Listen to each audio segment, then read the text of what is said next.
নখগুলো কেমন ফ্যাকাশে ফ্যাকাশে ফাঁকা ফাঁকা লাগছে, তাই ভাবলাম আজকে আবার একটা নেল আর্ট ট্রাই করি। এর আগে যে নেল আর্টটা আমি করেছিলাম তাতে তোমরা আমাকে এত ভালোবাসা দিয়েছো, তাই ভাবলাম আজকে যেটা করছি সেটা আবার তোমাদের সঙ্গে শেয়ার করি।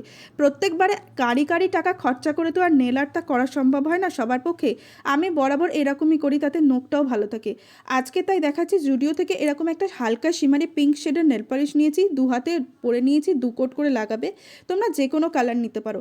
তারপর সেম আবার জুডিও থেকে এরকম একটা হোয়াইট কালারের নেল পালিশ কিনে এসেছিলাম, সেটাকে এরকমভাবে ভালো করে লাগিয়ে নিচ্ছি।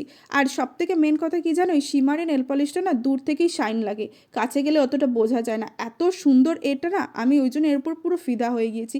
ফাইনালটা আমার দেখতেই পাচ্ছ। আর কদিন আগে আমার নখগুলো ভেঙে গিয়েছে, যাই হোক এই ছোটো নখেও বেশ ভালো লাগছে। আর নেল আর্টের খরচা না করে বাড়িতেই তোমরা করে নিতে পারবে আমার মতো এরকম। সত্যি এত সুন্দর লুকটা লাগছে না, আমার তো পুরো পাগল হয়ে গিয়েছিলাম। তোমাদের কেমন লাগছে কমেন্ট করে জানিও। টাটা।